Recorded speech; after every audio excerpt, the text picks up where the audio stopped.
off, so we're going to go ahead and get started. Welcome, everyone. Thank you for joining us. Welcome to the Long Branch Trail Extension to Carroll Avenue Community Meeting. Tonight's meeting is available in both English and Spanish. You can click the circle interpretation icon at the bottom to select the language of your choice.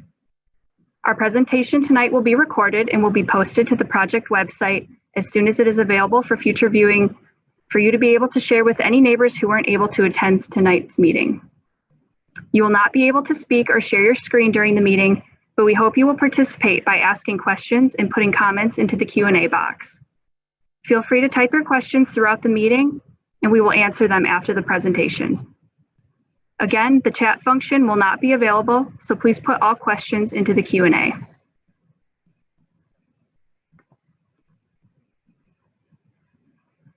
The purpose of this meeting is to present our concept plans to extend Long Branch Trail to Carroll Avenue. We understand that there may be folks unable to attend tonight's meeting or additional questions may pop up after the presentation, so we will also be including an open town hall forum on the project website. And we encourage you to check it out if there are any remaining questions after tonight's presentation. The project website will also continue to host more information about the project as it progresses. And real quickly, I realized I forgot to introduce myself. My name is Meredith Neely. I'm a water resources engineer with Montgomery Parks, and I'm also the project manager responsible for the design and construction of this project. Our meeting tonight is organized into 4 sections. First, an overview of the project setting in the greater Long Branch corridor, followed by the planning context for this project.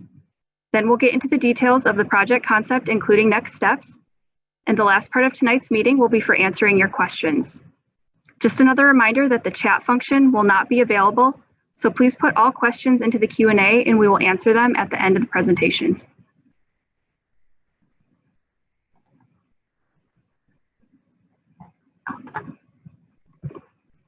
I'm now going to hand it over to Jay Cole. Jay is the Division Chief of the Park Planning and Stewardship Division at Montgomery Parks and will give us an overview of the project setting. Thank you, Meredith. As Meredith said, my name is Jay Cole. I'm the Chief of the Park Planning and Stewardship Division with Montgomery Parks. I'm just going to set the stage a little bit. This project is located in Long Branch Stream Valley Park, which is comprised of 3 individual Stream Valley units comprising approximately 42 acres. The project area is located at the bottom of the Stream Valley unit, and the trail currently, and you probably can't see my cursor, ends just north of where the red arrow sits. The trail is approximately 1.2 miles of hard surface trail. There are many places where the trail crosses over the stream, so it's comprised of 5 individual bridges and various connections to neighborhoods. This portion of the park is this portion of the trail is part of a suite of projects that we're working on with, hold on, my daughter is, a suite of projects that we're working on to enhance the park system in Long Branch. My daughter is literally now crawling under my feet. I apologize, everybody. We have a Long Branch initiative where we're working on multiple projects in the Long Branch area. This is one of those to connect this trail from Piney Branch down to Carroll Avenue. If you can see in the purple area, Carroll Avenue, the trail is currently inaccessible via ADA to to Carroll Avenue Road. So from the north, if you're traveling along the hard surface trail, in order to continue your experience, you would have to turn around and go back up, especially if you require ADA accommodations. It also breaks up the ability for people south of Carroll Avenue to be able to get to the trail. And so providing this hard surface connection is really going to help out with ADA accessibility. This is not the only project that we're working on Long Branch Trail. This is the specific one we're talking about today. That we're hoping that there will be more to come, one of which will be a bridge over Long Branch at Long Branch Garland. Next slide. So we've had a lot of complaints about this area, and we've been coming out here for approximately 10 years. Within my division is the trail planners, but also within my division is the natural resources staff who've been coming out looking at drainage issues and buffer issues and runoff issues. So this has been a long-term issue. There's also a lot of non-native invasives in the area, maintenance requests for mowing, issues with trees, etc. This hard surface trail discontinuity impacts this area greatly, and it's unofficial trail that you see on the bottom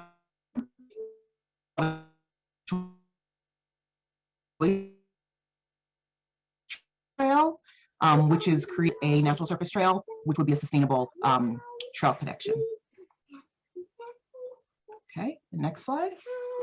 So part of the issues that we're trying to, the purpose of this project and the goals is to, as I said, improve trail connectivity, including ADA access both from the south and from the north. Enhance safety. It's currently unsafe to drop patrons utilizing the trail off on Long Branch Parkway. And restore environmental resources. As counterintuitive as it sounds, hold on a second. As counterintuitive as it sounds, we're actually going to be able to enhance some ecological services by doing this project, by initiating a positive drainage and sloping to have the water slope off of the trail, create some planting situations, and make sure that it's passable and not muddy. We're also going to be able to update infrastructure. You can see in the bottom left corner, there's a bridge that's constricting the stream with this abutment on the bottom. So we're going to remove this dated bridge and put in a more modern, wider, more ADA accessible bridge. So initiating this project helps out in twofold. We're able to create the connectivity that we need. We're able to expand the connection of this trail all the way from Carroll Avenue up to Piney Branch Road, and we're able to incorporate into the project some ecological restoration services that makes the general area much more functional. So this project was a true group effort. There's a lot of staff that are here from Park Planning and Stewardship Division, which is the division that I represent. I'm going to turn it over to Darren in a second. We have the trail planners plus also the natural resources staff. Park Development Division, which consists of designers and engineers, and the Horticulture, Forestry, and Environmental Education Division that deals with trees, both tree plantings and impacts to trees for in construction of the trail. We have our Public Affairs and Community Partnerships Division to thank for this meeting, including it being bilingual or in Spanish as well, and the park management staff in the southern region who manage this area, as well as Park Police. So I'm now going to turn it over to Darren Fluchet, who is the trail planner.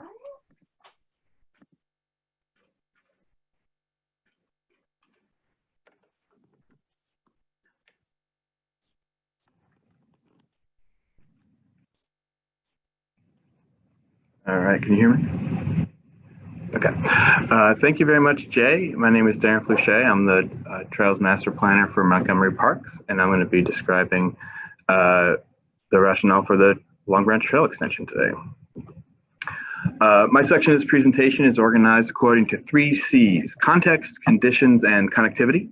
I'm going to describe the current planning documents that relate to this project and some of the other projects in the area that inform the context. And then I'm going to review some of the existing trail conditions and describe how this project supports broader connectivity in the area. And as I go through, I'm sure you'll have questions, so feel free to use the Q&A box. So Long Branch Trail is one of our major paved trails in Montgomery Parks. On its own, it's the shortest of our major trails, but it's in the proximity of several other important stream valley trails that you'll see on this map, from west to east: Rock Creek Trail, Sligo Creek Trail, and to the east of Long Branch, Northwest Branch Trail. Ultimately, we'd like to see all these trails connected through trail extension projects like this one, as well as bridges, sidewalks, and bike lanes, some of which may be on parkland and some of which may not be. You can see the location of this project in orange on your screen. I'm just going to toggle it on and off so you can see where we'll be discussing tonight. So I mentioned, overall connectivity. The plan that provides the framework for achieving that connectivity is the Countywide Park Trails Plan. It recommends a series of loops and links that connect the county for biking and walking and oftentimes equestrian use. The relevant loop for this plan is the East County Loop. that is circled there. And in the East County Loop, Long Branch Trail provides part of the connection between Sligo Creek Trail and Northwest Branch. There's additional plan support for this trail extension. The Long Branch Bicycle and Pedestrian Priority Area Plan, or BIPA, recommends a shared use path from Carroll Ave to the Long Branch Community Center. That's, if you could read that on your screen, that's what you would see circled in blue there. Additionally, the Bicycle and Pedestrian Priority Area Plan calls for a bridge across Sligo Creek to the trail to make the connection to Long Branch. I'll mention that again in a moment in the context of greater connectivity, but wanted to identify that as a plan recommendation as well. To provide more context for this Long Branch Trail extension project, I wanted to mention several other projects in the area that are in various stages of planning and design. There's quite a lot of activity in the area at the moment. This isn't the forum to go into the details on those projects that I'm about to mention, but it's useful for us to be aware of them, I think. One of the projects with the most direct relevance to the project we're talking about tonight is the project to resurface the existing Long Branch Trail. Construction for that resurfacing is slated to occur this summer, and I think that will be a really strong improvement to the trail and a nice complement to the project concept that we'll be reviewing tonight. Parks is also actively pursuing funding for several bridges and bridge replacement projects on Long Branch. And we've received state bond funding for the replacement of the Domer Ave Bridge, which we're really excited about. I think that's going to be kind of a signature bridge for us in our park system. There are repairs in the works. You can see the orange barrels there on the picture on the bottom right. That's one location that's an emergency repair of a section of Sligo that's somewhat relevant to this project. And there are several upcoming park renovations, including Long Branch Local Park.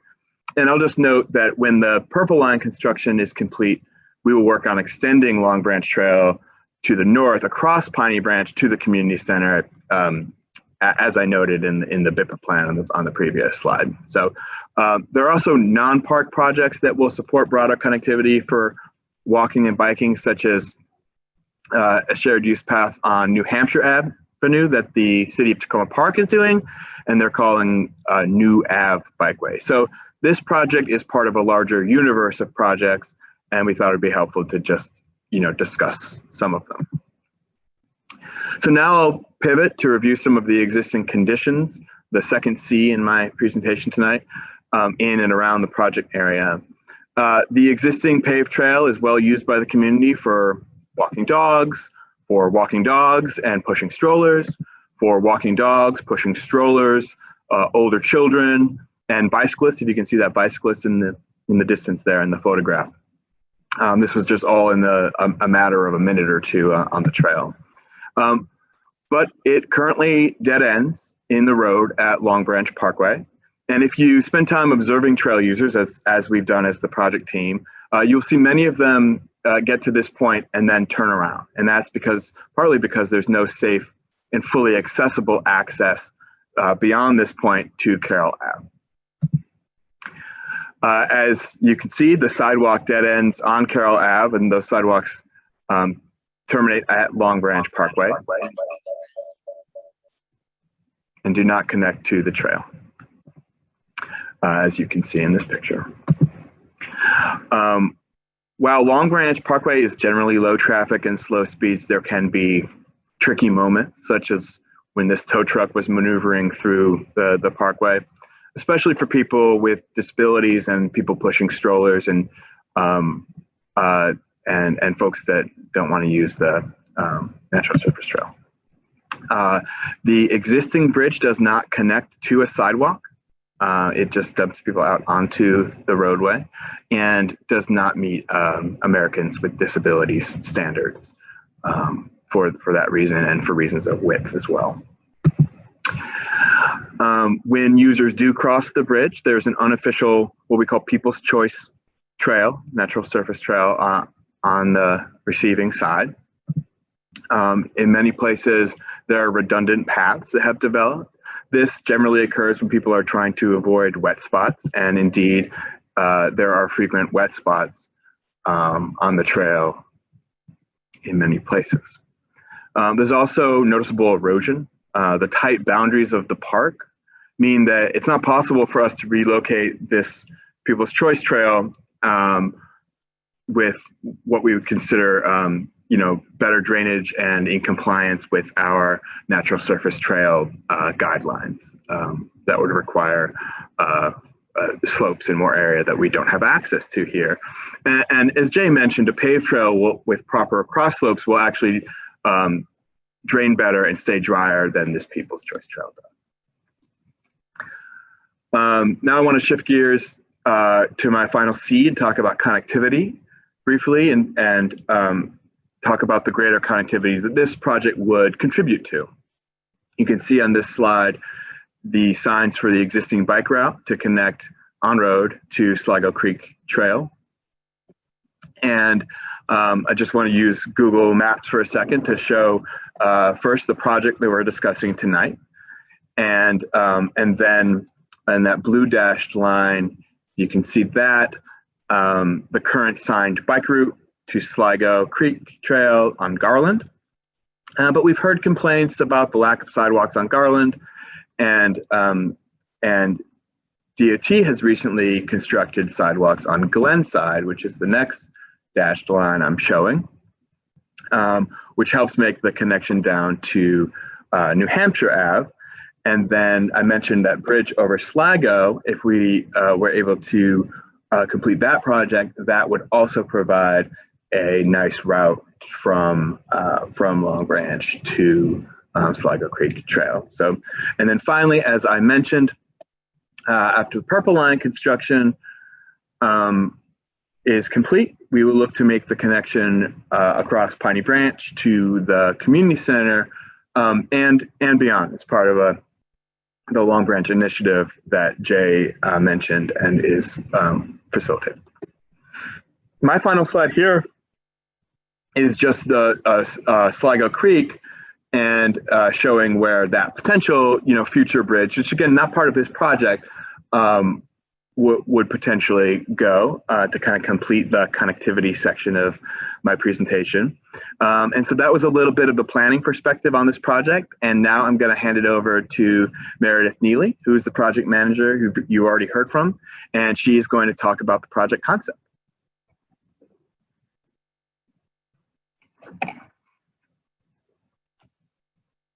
Thank you, Darren. So before we jump back into the concept details, I wanted to give a quick reminder of our project goals. The goals of this project are to improve trail connectivity in this equity emphasis area by providing a continuous Long Branch trail from Piney Branch Road to Carroll Avenue.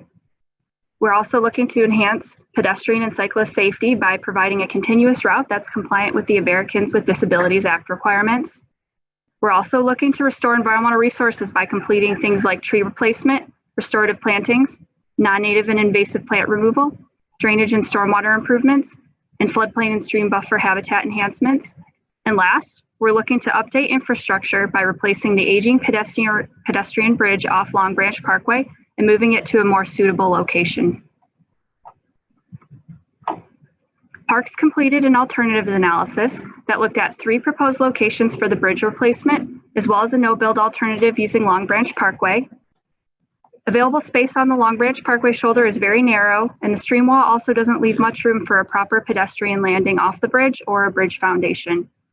The Parks team therefore concluded in this analysis that only 2 bridge locations were actually feasible, which are shown as locations number 1 and number 3 in the green boxes on the screen. So the bridge would need to be relocated off the Parkway.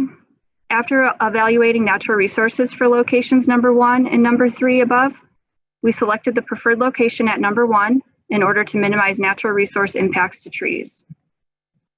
We also evaluated a no-build alternative, as mentioned in the analysis, and concluded that this alternative doesn't meet all of our project goals, especially safety and providing accessibility to the trail from the south at Carroll Avenue.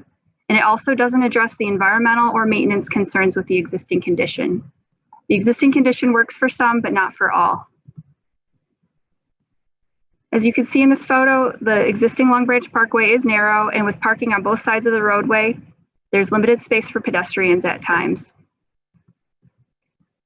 The existing sidewalk also doesn't reach Carroll Avenue, and while it could be extended through a separate Montgomery County Department of Transportation project, it would require removal of a large tree and relocation of multiple utilities and utility poles, which would be pretty costly. The Long Branch Parkway side is also not on park property, so any of this work would need to be completed through Montgomery County Department of Transportation and the Maryland State Highway Administration.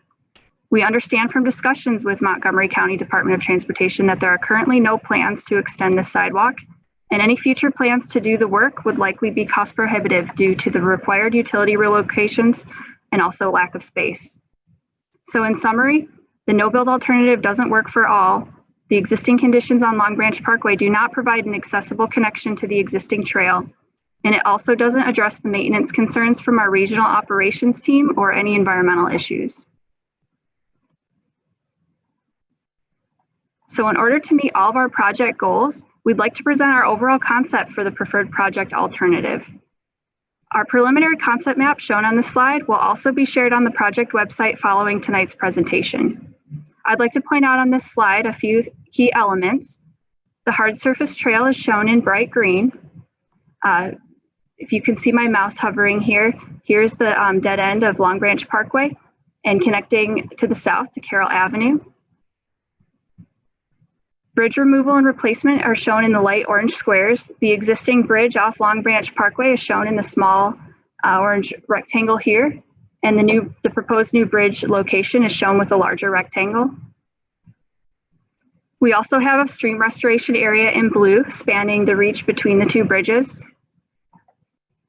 And we are also including restorative replanting areas in dark green, as well as non-native and invasive plant removal and replanting areas in red, and a stormwater management retrofit in purple. We'll go into the detail of all of these elements now in the slides that follow. So here's an overview of the hard surface trail alignment.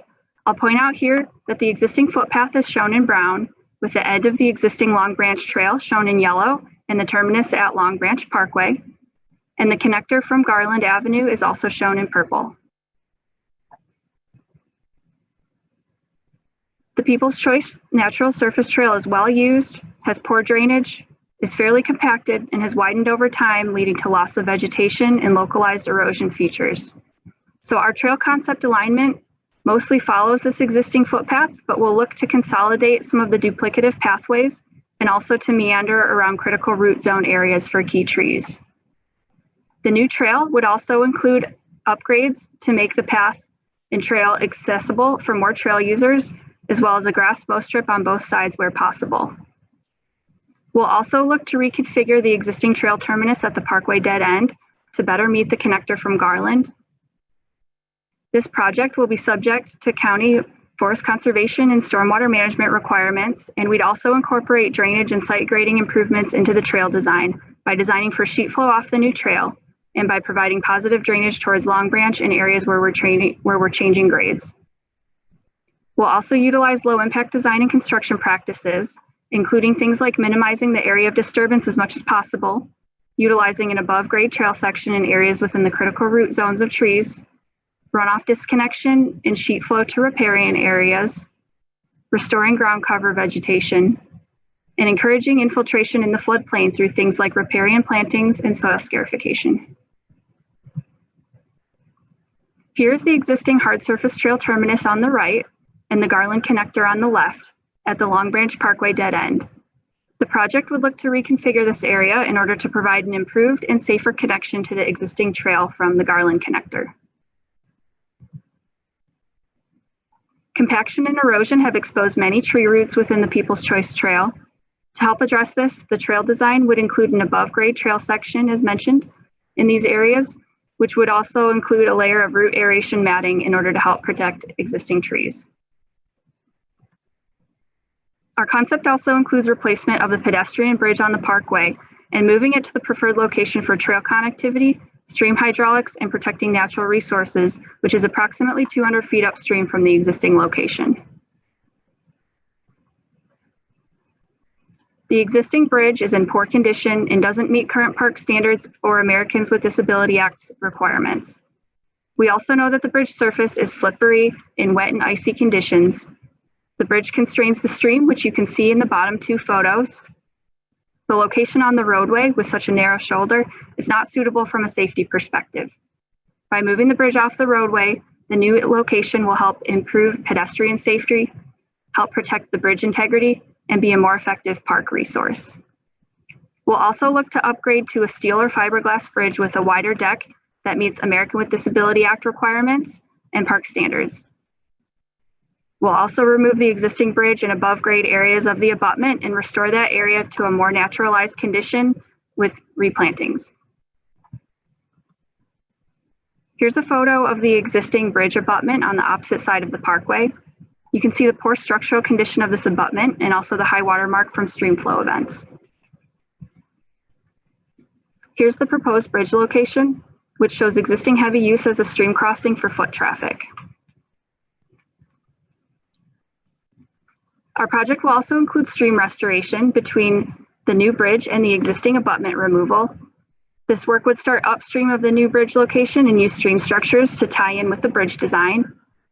The stream restoration work would then extend beyond the bridge abutment removal area.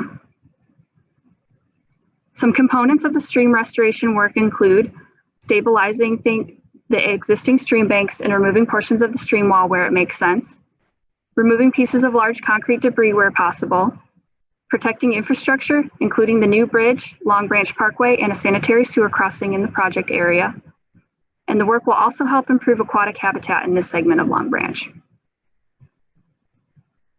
Our project concept also includes the stormwater best management practice retrofit, which would be accomplished by diverting stormwater from a Garland Avenue storm drain, which is shown on the map on the screen in the pink dashed line, which is in the area of the connection to the existing trail at the Long Branch Parkway dead end. Since we typically don't cite stormwater BMPs within the 100-year floodplain, this basically precludes all of the project area on the north side of Long Branch. However, in our alternatives analysis, we also noted that there's untreated stormwater runoff from Garland Avenue to Long Branch via that adjacent storm drain, again indicated in pink in the map on the screen. Our concept includes diverting this flow from the storm drain and treating it through a filtration practice like bioretention. We anticipate meeting the county stormwater management requirements using non-structural techniques, and including this stormwater management retrofit would actually mean going above and beyond those requirements to help address other untreated impervious surfaces in the corridor. The feasibility of this practice will be further evaluated in the detailed design. We know that the stream buffer isn't the ideal place for a trail, and we recognize that this project will have environmental impacts, and so that's why we're including additional improvements like this stormwater facility in order to go above and beyond to fully mitigate these impacts. There are also prolific non-native and invasive plants, or NNIs, as we'll call them, in the project area. These include things like kudzu, Japanese knotweed, English ivy, porcelain berry, wineberry, and wisteria. Our NNI removal strategy is focused on enhancing and protecting tree health and canopy areas and getting the vines off the trees. It will also use a combined strategy of our park's best management practices for NNI control and restorative replanting to help address the issue. Our restorative replanting strategy will work hand in hand with the NNI removal and will focus on utilizing native shrub and woody species to restore the forest canopy using a successional planting approach. We'll also look to use plant stock from Park's Pope Farm Nursery, and we anticipate using a mix of natives that can tolerate floodplain and riparian area conditions such as river birch, sycamore, white and red oak, and understory plantings like spicebush, ironwood, and pawpaws. As mentioned a few slides ago, we'll include a narrow grass mow strip for the trail sides where possible, but we'll also incorporate a naturalized and no-mow area for the buffer between the trail and Long Branch, as well as some targeted replanting in upland areas. We'll also utilize a native riparian seed mix for all other disturbed areas. This area is in the floodplain and riparian buffer, which is expected to be wet. So our goal would be to plant with species that can tolerate this condition and also to design the drainage away from the trail and encourage infiltration. Riparian enhancements will help improve habitat and infiltration by providing small pockets of micropools and herbaceous plantings for habitat. These enhancements will work together with the restorative replanting areas and will help keep ponding off the trail area with overall positive drainage towards the stream. They will also work to stabilize some of the localized erosion features that have formed in the project area. So that brings us to the next steps for the project. We finished our alternative analysis and are presenting our preferred concept to you all today. The project concept plan will also be posted to the project website along with an open town hall forum. We anticipate kicking off the detailed design phase this summer, and the design process is estimated to take a minimum of 1 year to finalize the design and obtain all relevant permits. While the detailed design is in progress, we plan to work on identifying a source of funding for construction of the project, and our anticipated construction date is therefore to be determined depending on securing funding as well as contractor availability.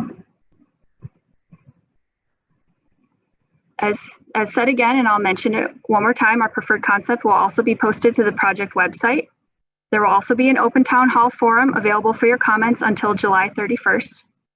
The project website will also continue to be updated as the project progresses, including posting responses to frequently asked questions following completion of the open town hall, as well as schedule updates. And with that, I'd like to thank you all for coming and listening to our presentation. A quick reminder to please type any remaining questions and comments you have into the Q&A box. And I'm now going to pass it over to Josh Arnett, our Acting Environmental Engineering Supervisor, who has been monitoring the Q&A and will be moderating the last part of this presentation.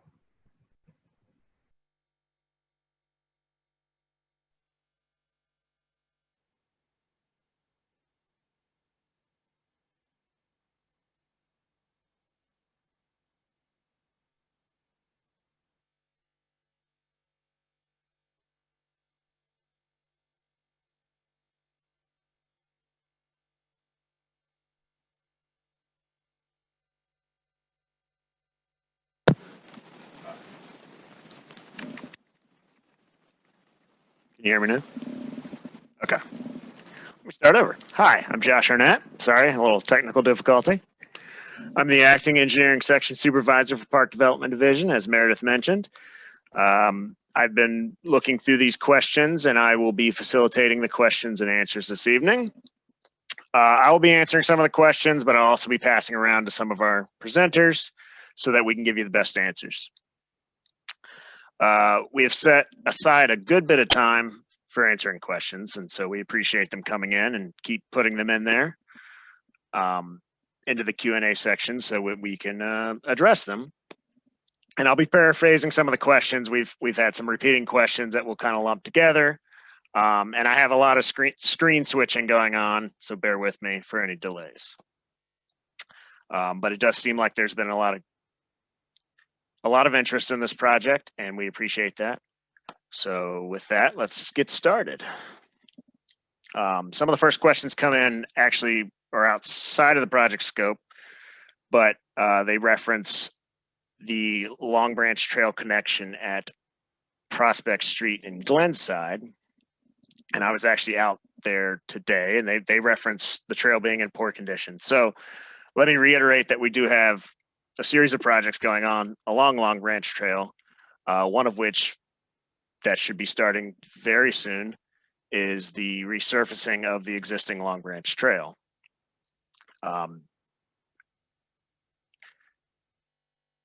Also, let's see, there's a grouping of these questions. So there's a specific question regarding a dry stream that comes in just southwest of Prospect Street. And that's referencing an area that is unsanctioned trail, or I guess people choice trail running through there. And so that's, again, outside of the project scope. And the project is addressing accessibility to Long Branch Trail, which is addressed by the bridge there. As part of, as I mentioned, the other projects involved in this area, we are looking and getting designs for the other bridges in the area that was mentioned earlier in the presentation. So we will be addressing that need there. All right. Looking at the next questions.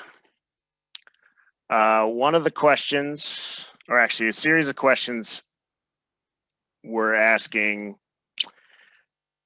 this project ends, the project proposed ends at Carroll Avenue. So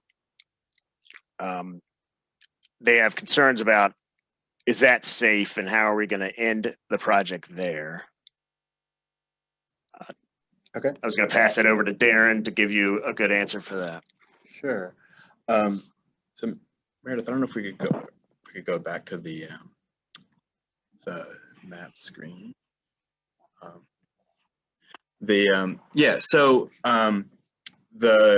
It's true that this trail extension will this particular project does not go on forever. It does go to Carroll Ave, but the difference is that Carroll Ave has sidewalk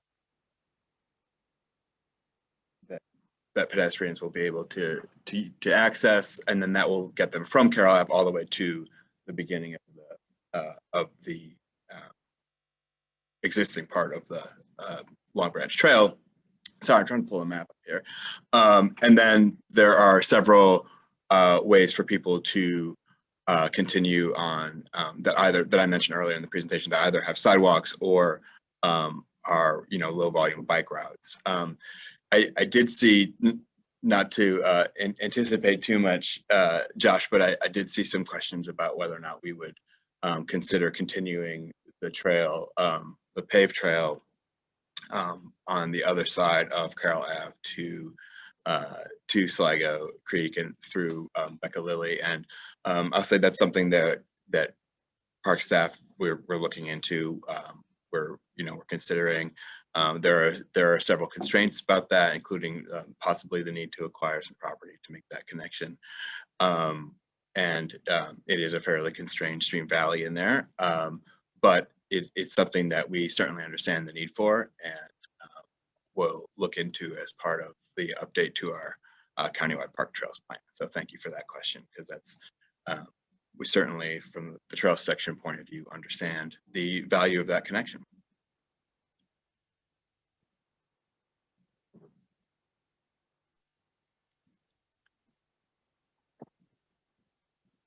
Mute yourself. All right, thank you, Darren. Looking at some of these other questions coming in. I was actually going to pass the question on the extension of the trail to our trail planner, so that was very timely.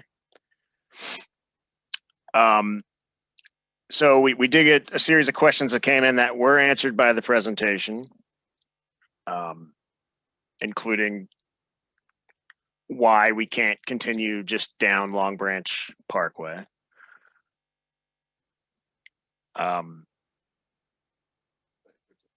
In terms of the sidewalk, yes. Let's see. Yeah, so I'll just address that, and I know Meredith covered it as well, but as the Parks Department, we don't have jurisdiction on that part of, we don't have jurisdiction there, the sidewalk alignment is, but we do have jurisdiction on the side where we're proposing the trail extension. But even in any event, we have coordinated with MCDOT and discussed the challenges of relocating the utility poles, and the need to take down some of large trees there. So it's quite a challenging, and it would not be a particularly cost-effective project to continue the sidewalk, whereas the trail we feel is fairly manageable in comparison.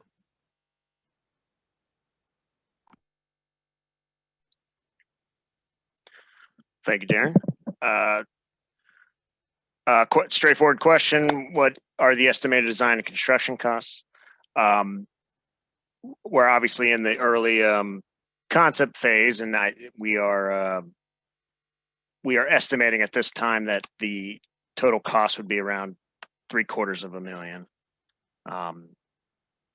And that's kind of our preliminary estimate for this work, which is pretty standard for our trail work. All right.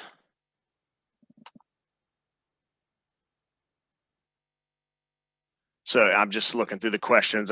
Like I said, please bear with me. If more questions are coming in.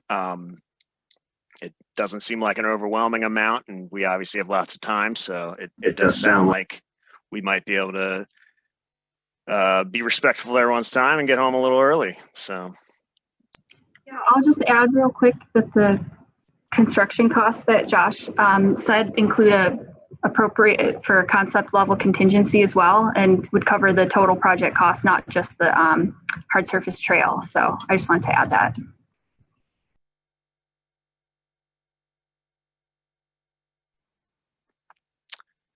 thank you, Meredith. Actually, some more project specific questions coming in. We have, will the stream improvements and storm drain runoff improvements we're planning help prevent flooding along Long Branch Parkway? And we're very familiar with the area, and we know that Parkway does flood. We have actually some pretty cool pictures of that during some of the big storms we've had recently. But I'll pass that over to Meredith to, yeah, which I think they're going to bring up. Are you bringing up the pictures? Yeah, so it's a cool visual. Uh-oh. Yeah, I love these Zoom meetings.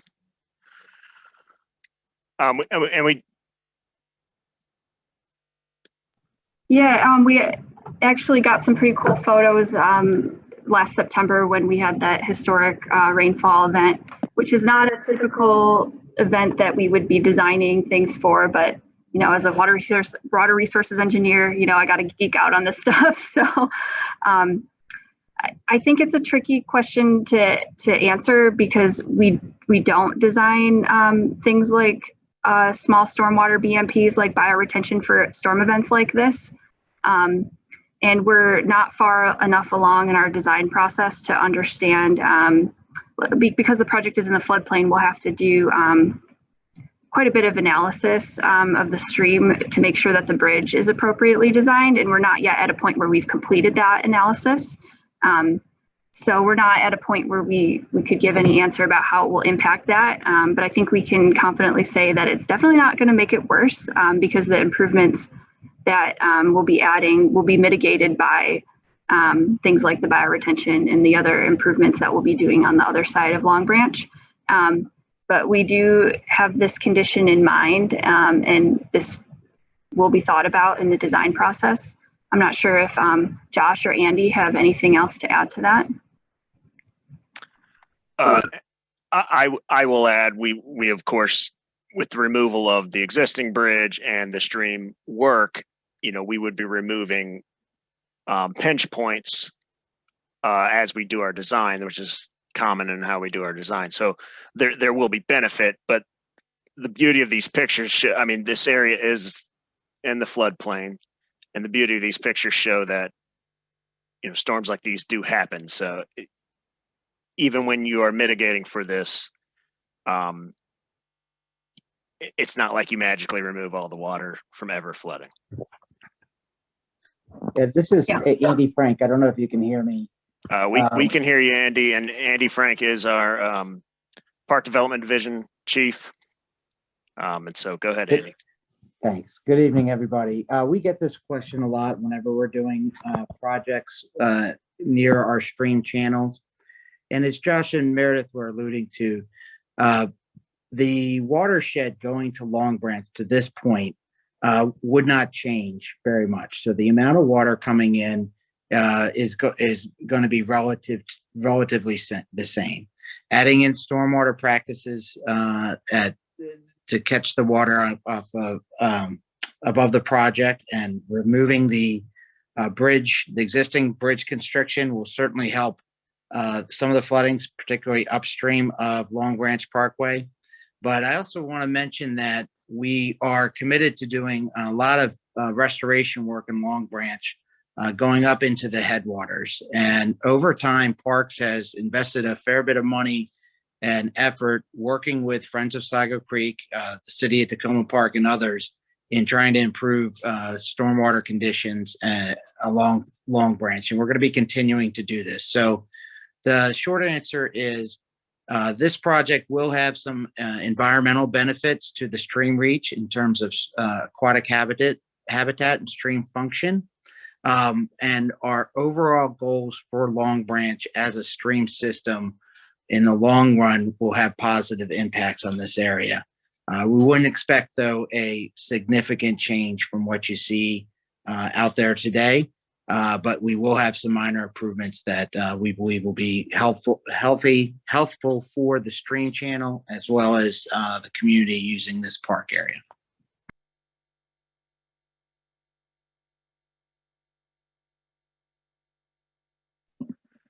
Thank you, Andy. All right, sorting through these questions. They are great questions.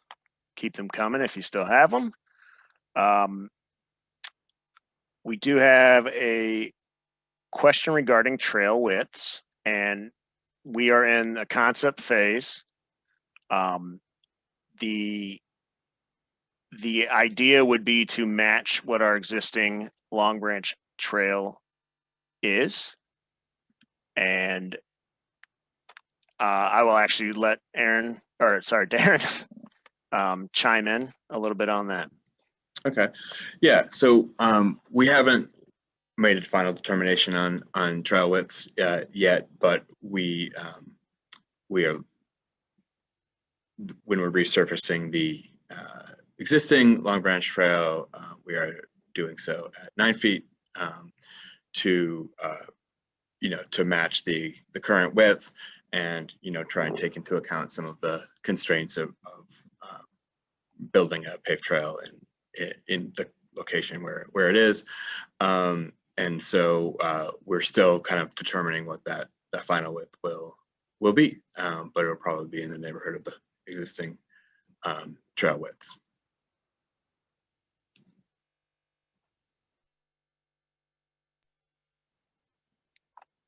Thank you, Darren. We do have a question here regarding will the biopond cause an increase in mosquitoes, which is a question we actually get very frequently. Formal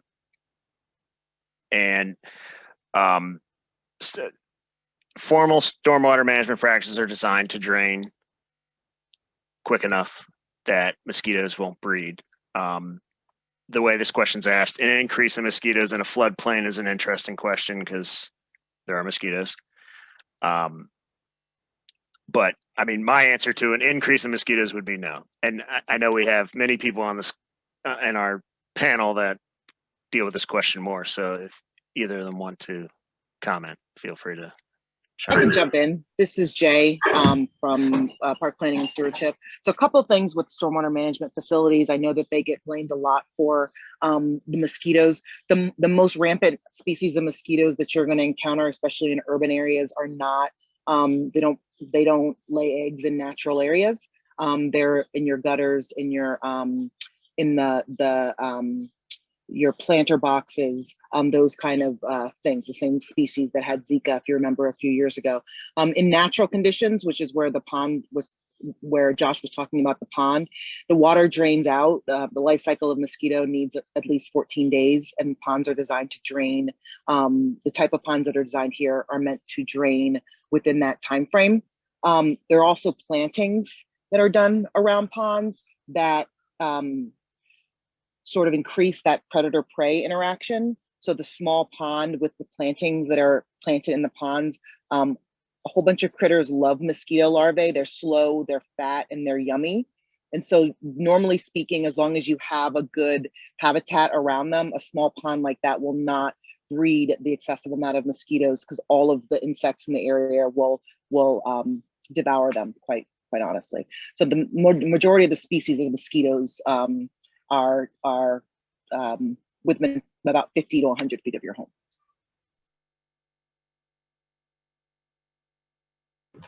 I'll also add, just specifically for any stormwater facilities that we would be including, that they're typically designed to drain within 48 hours. So I'm just confirming Josh's comment that there wouldn't be mosquito breeding in there.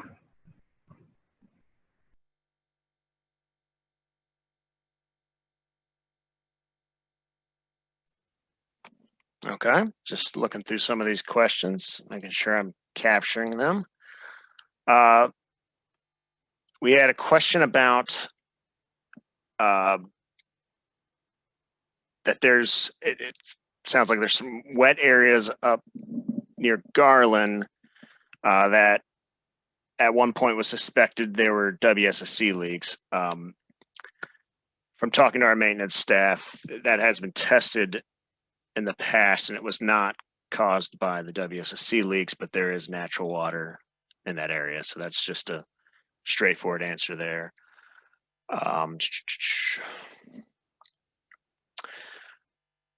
Can a boardwalk be provided over the wet areas? That becomes more or less cost prohibitive in this area and harder to maintain. Josh, we have reviewed this alignment with our natural resource folks and our park planning and stewardship folks. At this time in the design, we did not see any areas that would require boardwalking to have a successful installation.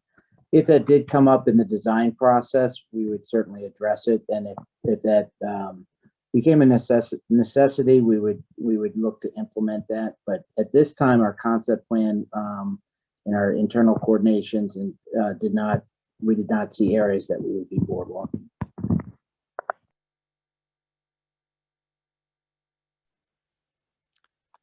Thank you, Andy. Another question regarding stormwater runoff. The question or statement kind of is stormwater runoff into Long Branch. A lot of it originates off-site from 2 parking lots with Washington Adventist University, and asking if we can coordinate with City of Tacoma Park and Montgomery County DEP. And I'll say, as this project moves forward, Parks will coordinate with other agencies. We do it all the time. We work frequently with City of Tacoma Park. I'm sure Andy can mention quite a handful of projects that we actually have ongoing with City of Tacoma Park right now, and continue with. So and Parks, obviously owning the Stream Valley Parks, we deal with a lot of stormwater coming from off-site. So that's right up our alley, and it'll be part of the overall focus of the project. Yeah, and that's what we were talking about before. It's not that's not restricted to this project area. We pressed MTA extremely hard to get stormwater retrofits included in the Purple Line project that feed this area. We're going to be working with Montgomery County as part of the other initiatives that Jay mentioned to introduce stormwater into areas such as the Long Branch pool area and the Long Branch rec center area, if at all possible. And we have other stream restoration and environmental enhancement projects, outfall improvement projects in the works throughout Long Branch. So yes, we coordinate with anybody and everybody where we can find a common benefit to the Stream Valley system.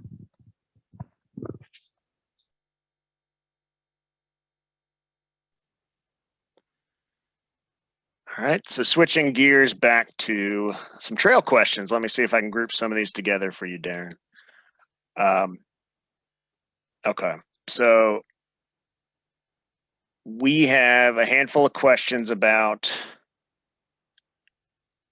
how our trail system is shared between bikers and pedestrians. So let's start there. Sure. Was that the question? How is it shared? The question is specifically, is there any consideration for separating bikers from pedestrians? Oh, okay, great. Yeah.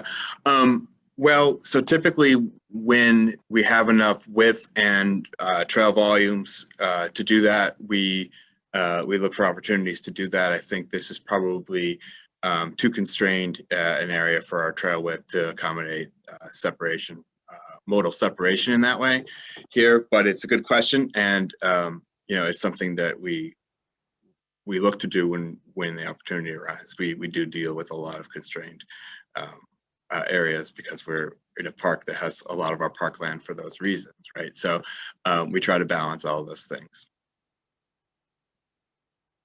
but our paths are multi-use paths. They allow bicyclists and pedestrians, dog walkers, strollers, joggers.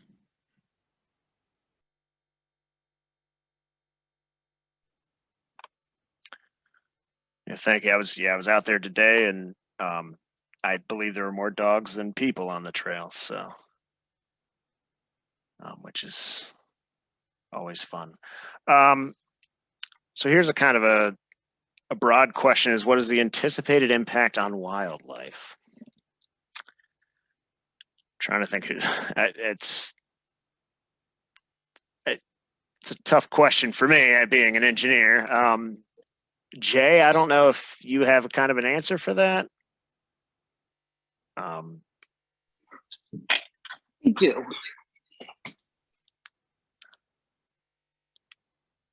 I think you remuted Let me turn on my yourself. camera, There you go. sorry.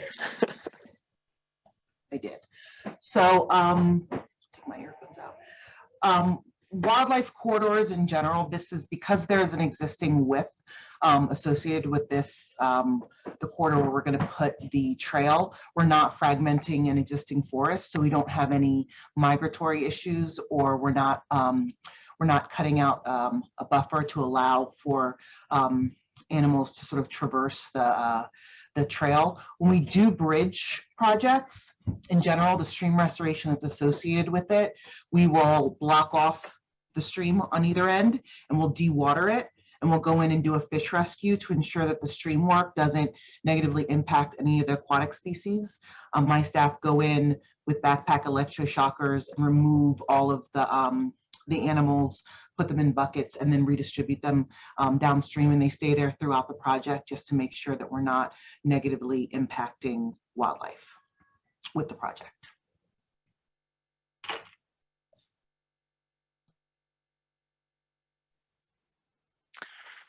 All right, and there's a grouping of questions about trail details and how we're planning on building this trail.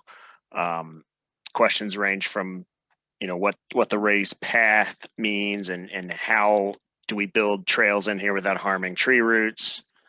And I kind of go into basic explanation on that is tree roots are often harmed by the damage with building a new trail would be building the trail section. And so digging below grade to build this trail section would do significant damage to trees.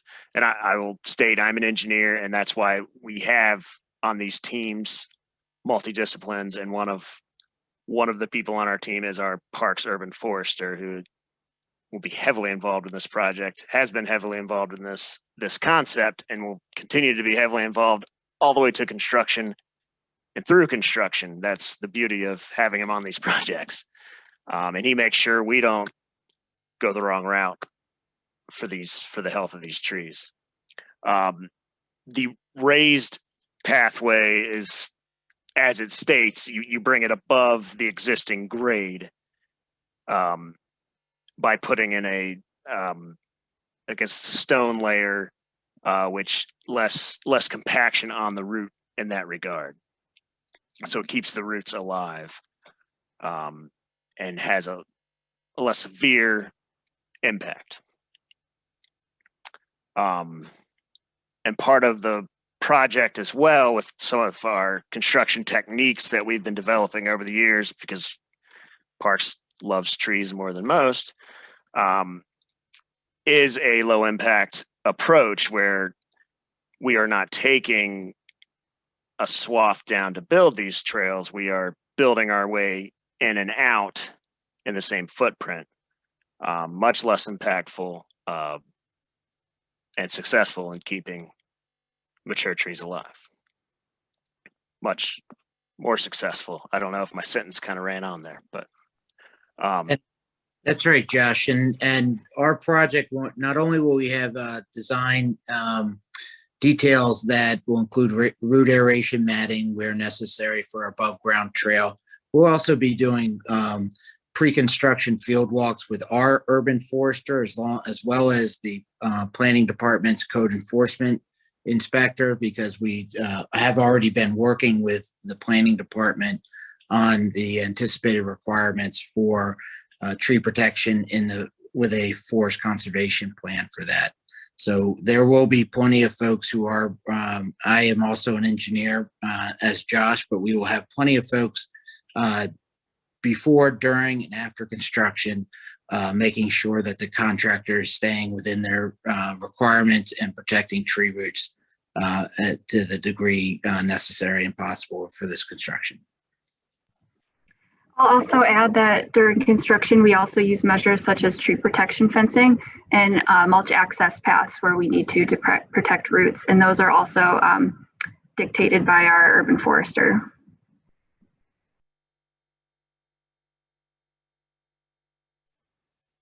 All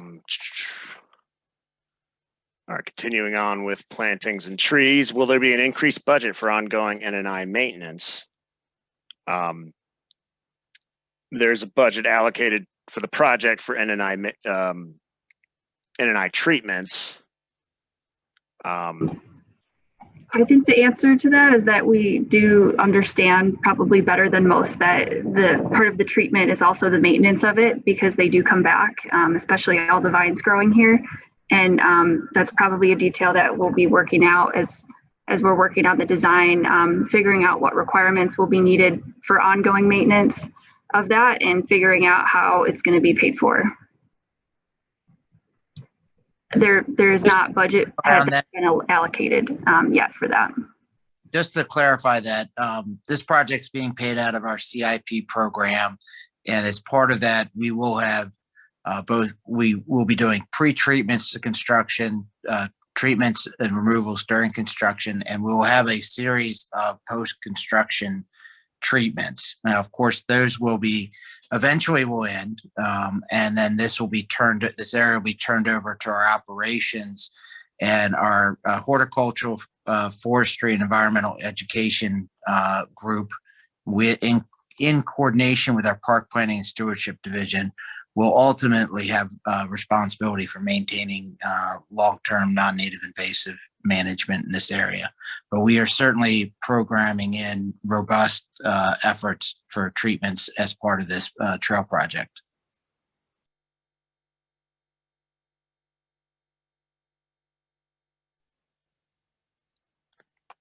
Thank you, Andy. Okay, it seems we're going to be taking a few more questions. There have been repeated questions that were talked about in the presentation. I'd like to give Darren and Meredith a chance to kind of restate some of those finer points. And I'm going to kind of group this in the overall. Can we kind of restate what our concerns about heading down Long Branch Parkway would be with this trail? Can we kind of broach it again and give our points again? Expand on whatever needs to be done. There's been a series of questions coming in, so it seems a good idea to reiterate. Okay. Well, one of the things that I'll just note is, I'm seeing a question about, our reluctance to collaborate with, I think they meant MCDOT. And I would say that's not it. I mean, a couple things, we need to weigh the pros and cons of the different alignments. Meredith is pulling up the utility pole there. That's a significant cost, but again, that's not parkland. This is an extension of our existing park trail, and we do look for opportunities to continue our paved trail network in the county. So that's sort of a proactive reason for it to be on parkland as part of our paved trail network. As was noted earlier, there's some interest in extending it further on the other side of Carroll Ave as well. So understanding that in and of itself is a worthy reason for the project, and then just thinking about the alternative of extending the sidewalk for the access question. It's just not a simple project. It would require a lot of you would go through a lot of different properties, and I mentioned the utility poles and the old growth trees. So Yeah, it's just, I think that's the rationale for making it a path instead of only a sidewalk. The path serves, bicyclists as well. And it continues one of our significant trails in the county. So that's kind of the rationale restated, I think. I don't know if that answers anybody's questions, but that's our thinking on it. Want to add anything?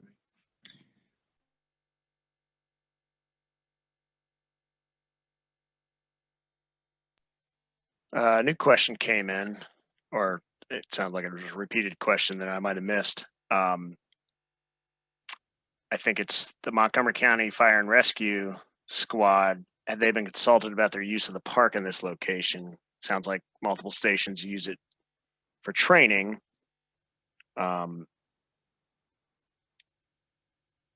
And that might be a question I'm going to ask our panelists. That might be a question we have to provide a response to later. I'm not sure. I can just say that that's a good point that I personally wasn't aware of, and it's probably an item that we'll have to look into as the project moves forward. Unless Jay or Andy have anything to chime in for that.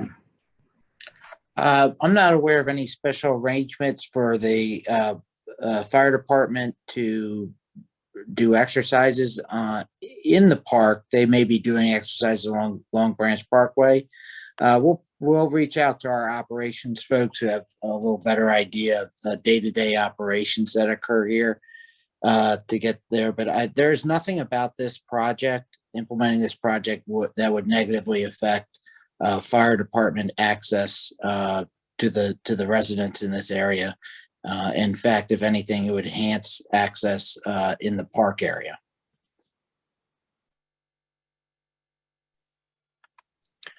Yeah, and Aaron, there's go ahead, Jay. There are a few repeated questions about separating bike and pedestrian use of the trail. Do you want to sort of talk about that again, about our how we design our trails and determine? Yes, that would be great. So there have been separation questions, and how do we approach some of the questions were, can we mark the center? I'm getting feedback from yours. Do we mark the center? And can we widen to provide bicycle and separation from other users? I think another expansion on how our trails are multi-use would be beneficial here. Okay, yeah. I mean, I think, as we go into detailed design, we can certainly take that feedback into account. Appreciate the feedback. In terms of the centerline striping, I think it's something that we do on the Capitol Crescent Trail, and we can explore the centerline striping here. It just kind of reminds folks that during their passing movements on bikes that they need to reposition themselves back into the right lane. And our we have internal guidance on that that we can certainly implement in this case. And I think the width question, obviously it's better to have more width for passing movements and reduce conflicts, but we will need to, as folks can understand from some of the questions that we've fielded so far, we are balancing the impacts to trees and the trail width. So we will explore all those things in detailed design. Just to follow up on what Derek's saying, our trail system generally does not have centerline striping on it, except for in the exception of the Capitol Crescent Trail. And if we were looking into striping, it would be more trail regionally wide in the trail system. So we'll probably be taking a look at this along with other trail systems, but not sure where that would end up for this particular project. But sounds like Andy and I will hash this one out offline. But he's right in the sense that we wouldn't just stripe the trail extension. We would need to incorporate the trail striping into the larger Long Branch Trail.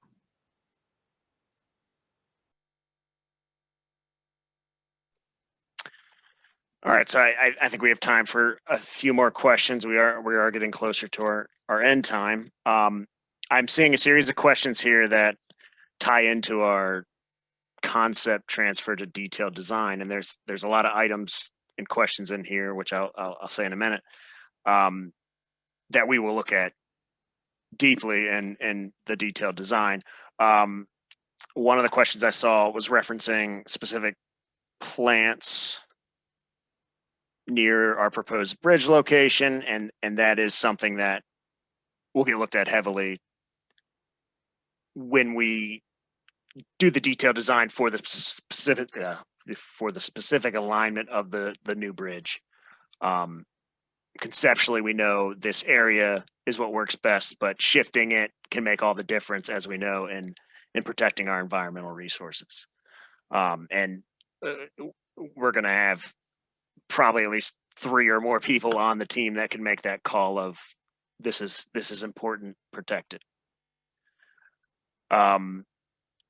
So that was the plantings. Another question that also would be handled in our review and detailed design was referencing wet areas, identified wetlands, and making sure we take a sensitive approach to those areas. And again, of course, that's an approach we will take in detailed design as we fine tune our alignments and make sure, and also make sure we're avoiding the most important resources out there.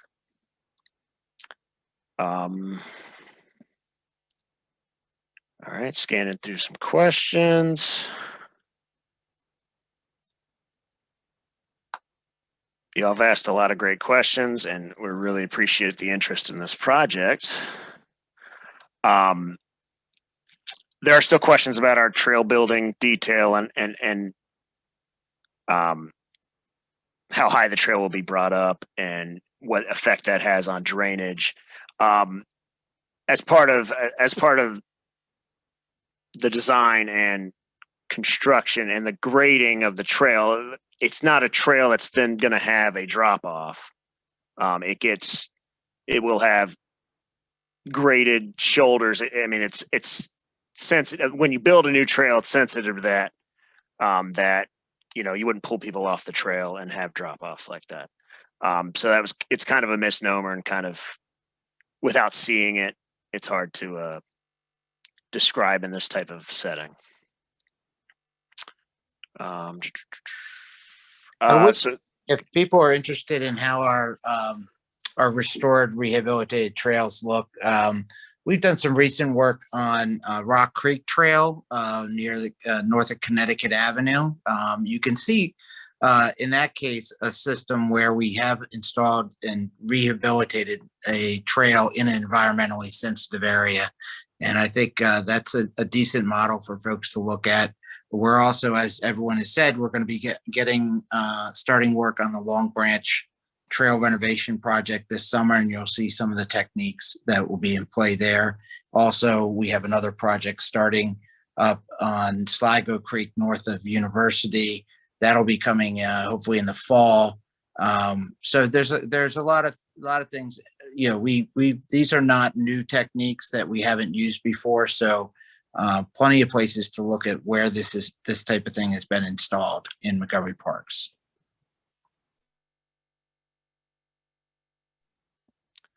And another question specific to how we maneuver machines and equipment to do our work in sensitive areas. Kind of building off of what Andy says, it's not a new approach for parks, and parks often, more so than often, pretty much all the time, are pushing other agencies and other construction crews to be more environmentally friendly with their construction. And the big items of how we handle that, among a lot of oversight and having the right disciplines on site, like our urban forester, having him on site to make sure we're doing the right thing for our trees, is, you know, using the smallest equipment that we need to get the job done. So we're not building a 20-foot road to do a 10-foot item. And that's an exaggeration. That's not specific to this project.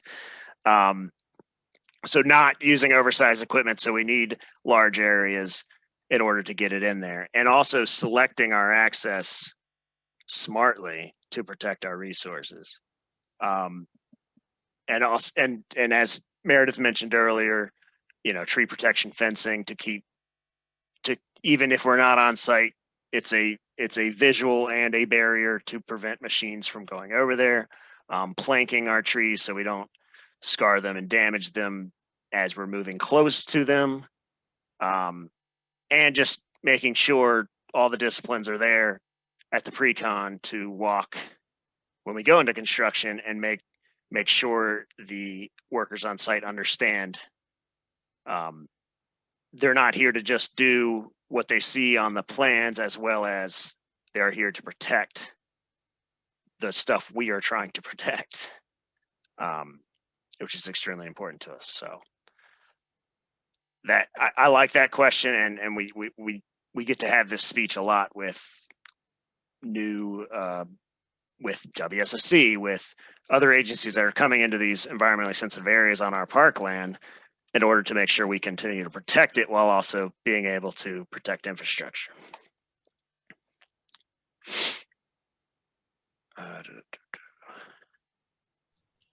Josh, I just wanted to, there was a comment in there that talked about sort of talking about trees a little bit more. So I just wanted to sort of hit that a little bit, and just identify the fact that this is exactly how we're trying to balance recreation and conservation.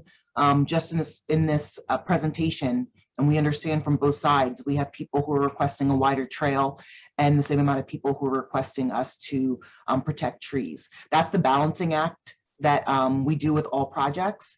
Every project that we construct, we want to, if we're making a 2-egg omelet, we want to crack 2 eggs to make a 2-egg omelet.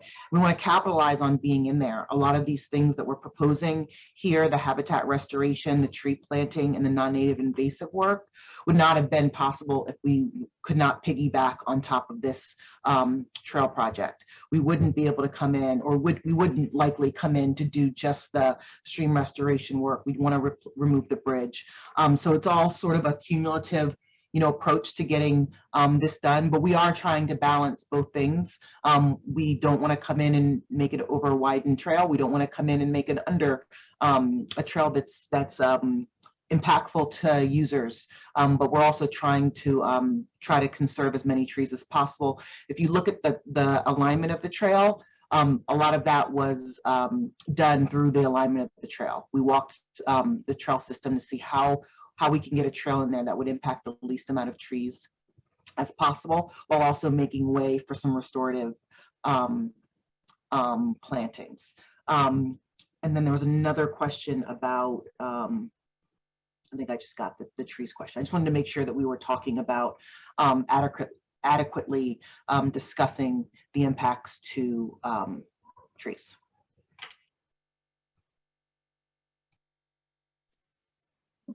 Thank you, Jay. So we're getting real close to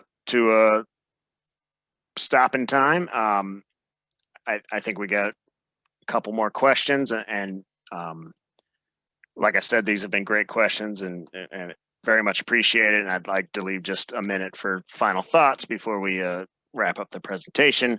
And I want to remind everyone that this will be posted on the website, which I will again remind you probably in 3 minutes. But this will be posted on the website, and further comments can be put into there. And we plan to also post the frequently asked questions with answers. So and make that information available on the website as well. So I'm going to pass a couple questions regarding the trail to Darren. We had questions about, can we add amenities or bike facilities within the area of the project? I'll just kind of expand the question a little bit there. And also specifically asking if Darren has ridden this path and how he feels about it. Yeah, I'm interpreting that question as like an interest in my personal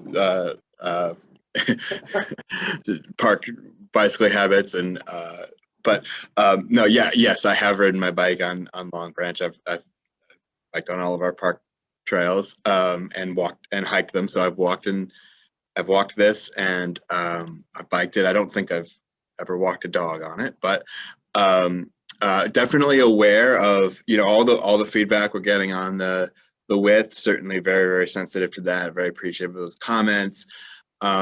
And then I think the follow up to that comment was about signage for etiquette and walk right past left. Yeah, I think that's something we can certainly look into.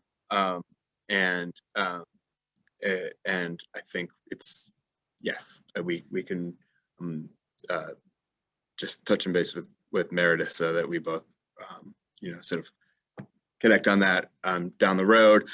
For Josh's other question about bike amenities like bike parking, I don't know if fixed stations were mentioned, but that is a great question. That's something that we are integrating into all of our park projects and all of our trail projects. So we will certainly look into that as part of this project and the rehab project as well, that I think there's been some interest in on this presentation. Did I miss anything? Okay. I think you got it. I see a few more straightforward questions that I'll give a quick answer to here. Some questions about NI and the area and how it was shown on the concept plan. I will just state its concept plan for it's more for visibility to show that it's there. Detailed design will obviously expand into all the areas that are specifically shown. Meredith, I know you'd like to comment on that, so go ahead. Yeah, I'll reiterate, and this is going to be posted on the version that will be on the website, that this is a concept plan. It's not a detailed design plan, and everything that's shown on here is fairly preliminary in nature because we have not yet done detailed design. We also recognize that there is more NNI likely than where we've shown it, but the areas that we're showing, both that and the restorative replanting, are some of the targeted areas where we know it's the worst. So I think the reality is that you could practically highlight this whole area with NNI, except the middle walking paths, which are now just all grass. But it doesn't make for a cleaned up map that's readable. But these are the areas we're targeting, and they'll be refined as we move forward with the project. Thank you, Meredith. And so there was one last question, which actually is a little poetic. It's kind of the first question I answered, and I'm going to bring it back. We're talking about the Prospect and Glen side. There's a bridge up there and a connector, and obviously Long Branch Trail continues up there. And I just want to reiterate, we have other projects going on, and that project, they're asking if they need to petition for the project separately. It is different than this project, but it is part of our slate of projects for this area, and that is with a designer. We're looking at replacing the bridge and repaving the connection up there. So it's a different project than this, but it is a project, so it doesn't need to be petitioned separately. We are very much aware of it and working on it.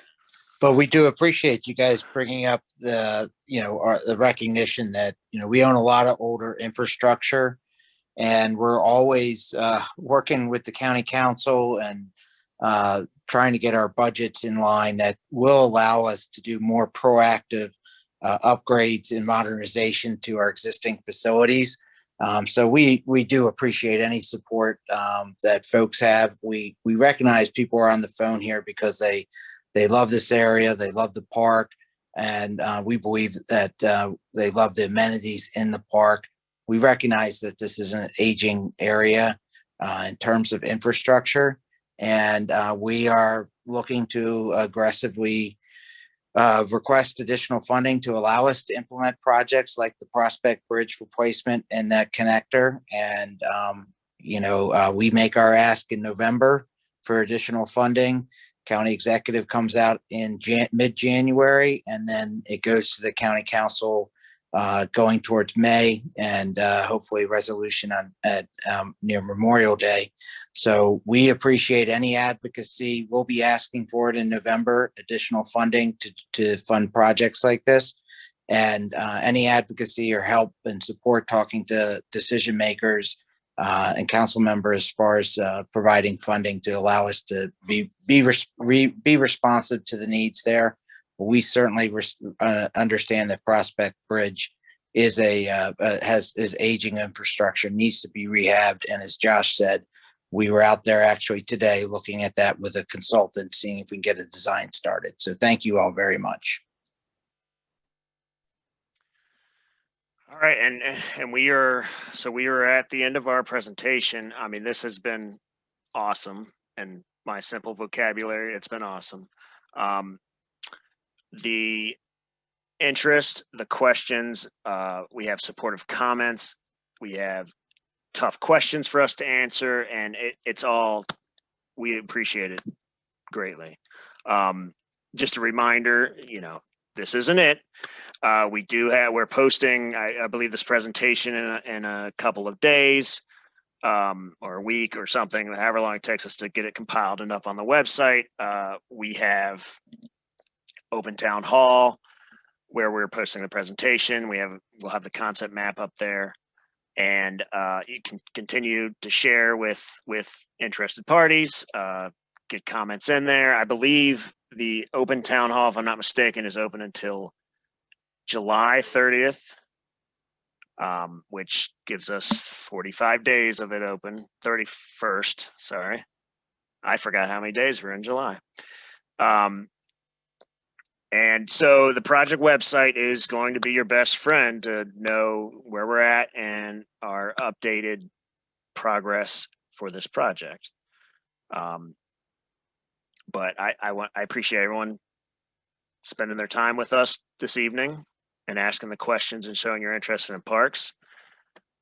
And I want to thank our panelists. I think everyone did a great job. And a little housekeeping piece. I believe the webinar, when we end it, it ends very suddenly, so nothing went wrong. That's just how it kind of shows up in Zoom. But I wanted to say thank you. And look to the website, look to the town hall. And I know there's a handful of questions probably scattered in there that will be answered if we missed it. So thank you, everybody, and have a great evening.